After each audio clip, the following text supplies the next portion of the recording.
Okay, well, I have some time. I just wanted to go over some info about my collectibles that I've been trying to, get out or sell or whatever you want to call for the past 2 years. It's been, I think. So I'll just go over how this stuff kind of works, or how I learned how to do what I've done so far, and the limitations. I'll try to make this quick, but just, keep it informative.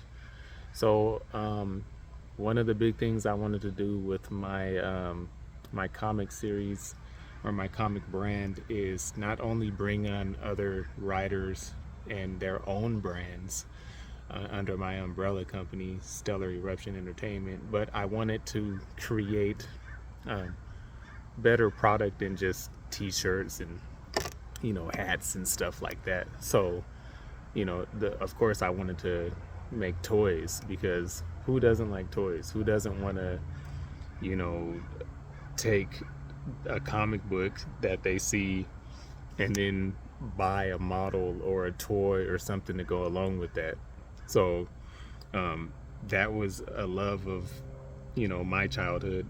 Even up until high school, I was, into models and stuff like that. So that's what I decided to do. I didn't know how I was going to do it, or I just know that it was possible, more possible than, when I was growing up. Because when I was growing up, there was no 3D printers or anything like that. You had to sculpt. And if you couldn't sculpt, then you were pretty much gonna have to pay somebody a whole bunch of money to get this stuff done. So what I ended up doing was I tried to sculpt myself, and I created a couple of small figures based off of these little statues that you can buy. I think they're called plastic cell. And I used some putty that would harden overnight or whatever. And I had a little bit of success with that, because I'm an artist myself. I used to draw and sculpt and do all types of stuff. So it wasn't like something that I thought would really be too hard. But just with how I live and my home and everything like that, I couldn't set it up to where I was a producer of multiple toys and things of that nature. So I kind of just started to outsource from there. So what I did is, I used Instagram. I used social media to find people that could do things that I needed done. And of course, I couldn't go to the biggest people in the industry, so I found people that were, kind of on the up and coming, so to speak, or people that were kind of in between up and coming and where I was. And I found some really talented people to do stuff for me, and they started, I had to shell out cash. I had to get somebody to sculpt my first model, and then I had to, I think it was micro miniatures, a guy out of Russia, out of Moscow, that did my first sculpt, and he actually printed everything, and he made a mold, and he did everything for me. And it was painstaking, and even with taking care of his family and going through all this other stuff, he was able to send it over to me, and I got him paid, and the rest is history. But there are a lot of things that I had to learn, that I didn't know. There was a lot of growing pains there. So that taught me a lot. And so when I found another guy to kind of repose that model and to, reform it and to make it more of a product, like give it cuts and keys that it needed to where the arms wouldn't pop off if you fell over. So I got a guy named Benny Francis from India, and he did some really great work for me, retooling my models.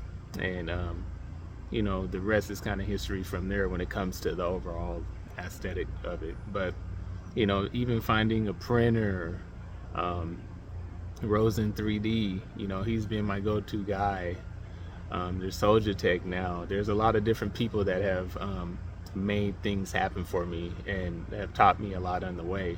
There's still a lot of stuff for me to learn, and still a long ways to go, because when it comes to styrofoam inserts to package these products to where they don't get damaged in shipment, getting layouts done for the packaging and stuff like that, it's really important to find the right people to do this, and that can keep on doing this for you, and to keep the cost down and stuff.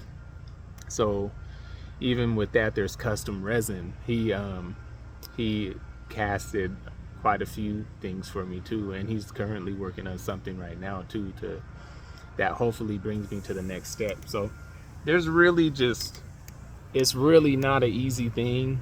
I mean, the people that I'm mentioning, they're really talented people, and this is like what they do. This is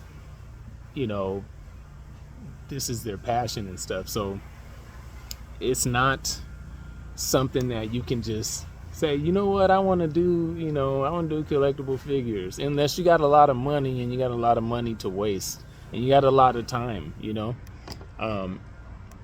but if I can give anybody any advice in doing this, is just stick with it and take your licks, and be ready to pay, be ready to meet people halfway too, and be ready to learn a lot. You can't just expect to pay somebody and them to just bring your vision to life. You got to do some work too.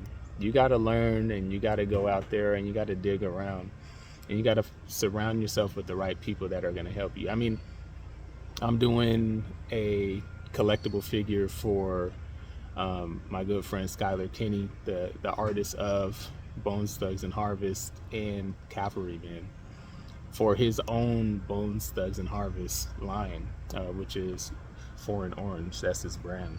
And so just to keep the party going, as I like to say, this is not the end. And even though it's taken a long time to even do what I've done, and finding painters, I can even go into that too. I'm not going to go into that right now, but there's so much to it that it's not just like a easy thing to do. But anyways, somebody's about to start a loud noise, so I'm just gonna get off here, and hopefully that's it's enough information for you guys to understand what I do.